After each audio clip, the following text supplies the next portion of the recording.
La enfermedad se suele contemplar desde un punto de vista pesimista, teniendo en cuenta las consecuencias que puede tener para la vida de la persona que la padece. Sin embargo, la historia ha demostrado que esto no siempre es así. El profesor Blas Giles Tremera, catedrático de Medicina Interna de la Universidad de Granada, acaba de publicar Enfermos Ilustres, la enfermedad como fuerza creadora, una obra donde relata la historia médica de más de 100 personajes históricos. A lo largo de 100 personajes que he incluido en el libro se analizan desde muy distintas patologías,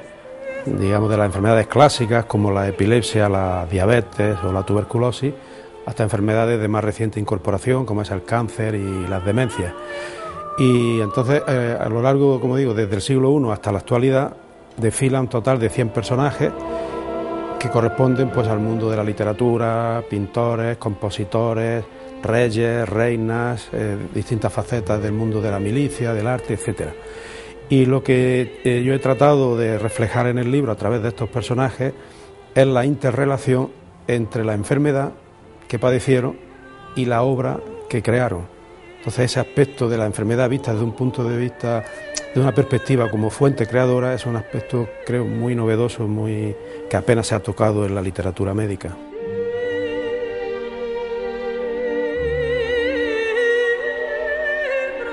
Bueno, he procurado guardar un equilibrio, que haya personajes representativos de todas las facetas de la actividad humana, del arte, de la cultura, de la ciencia. Por otro lado, que corresponden a distintas épocas, desde, como digo, desde la época del periodo romano, el Renacimiento, el Medioevo, el Romanticismo, etcétera. También que sean personajes que se puede sacar una conclusión en positivo. No he incluido personajes, digamos, negativos o siniestros que han sido un problema para la humanidad, sino personajes que los que se puede sacar una conclusión positiva tanto de su vida como de su obra. En el libro podemos encontrar diferentes ejemplos de cómo la enfermedad aparece unida a la obra. Como por ejemplo el pintor Van Gogh. Hay una relación estrecha entre la fase en que se encontraba de su enfermedad, que era una epilepsia, teniendo en cuenta que el tratamiento de la epilepsia no existía en el siglo XIX, sino que pasó un siglo después, y la evolución de su enfermedad va estrechamente relacionada con la pintura, de tal manera que uno lo puede observar en el Museo Ámsterdam, donde están los cuadros de Van Gogh, en la fase que Van Gogh, la fase digamos depresiva, donde incluso tuvo intentos de suicidio, que es la llamada época negra, pues todos sus cuadros son, el color que predomina es el color negro, y los motivos son motivos muy tristes, motivos de la enfermedad, la muerte y todo esto. En cambio, cuando ya superaba esas crisis y se sentía mejor, pues aparece en la fase donde salía ya a la naturaleza y pintaba la luz, el sol, las flores, etcétera, y son sus famosos cuadros que corresponden a esa etapa de su enfermedad que se encontraba subjetivamente mejor.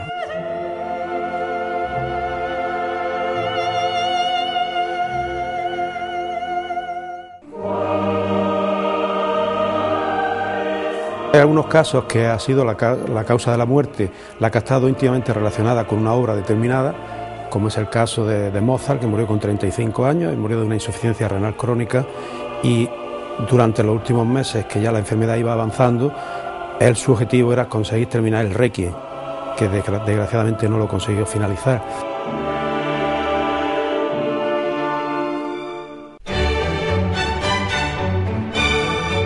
Hay otros que han sido enfermedades que superaron esas enfermedades, pero todo el proceso, digamos, de padecimiento de la enfermedad, ellos lo sublimaron en crear una obra grandiosa, como es el caso de Händel, que tenemos, gracias a que superó un ictus cerebral, pues tenemos el Mesías, una de las obras cumbres de la música. El autor también dedica un apartado importante a personajes del mundo del cine, otra de sus grandes pasiones. Hay varios que predominan en el mundo del cine, por ejemplo la demencia, que es una enfermedad que no se conocía hace años, pero ya desde el descubrimiento de Alzheimer, Aloisio Alzheimer, que era un médico alemán y que descubrió esa enfermedad que lleva su nombre, pues ya sí hay ya casos en el mundo del cine que padecieron demencia. Por ejemplo, Rita Hayworth, uno de los casos más llamativos que está incluido en el libro, también padeció de una demencia, un Alzheimer, que fue también después presidente de los Estados Unidos, Reagan, que fue actor, un actor, digamos, no muy conocido, pero también padeció esta enfermedad. También un actor mucho más famoso y también que murió relativamente reciente, fue Charlton Heston, el famoso actor de la película Ben-Hur y Los 10 Mandamientos, pues este también padeció al final de su vida demencia. O sea que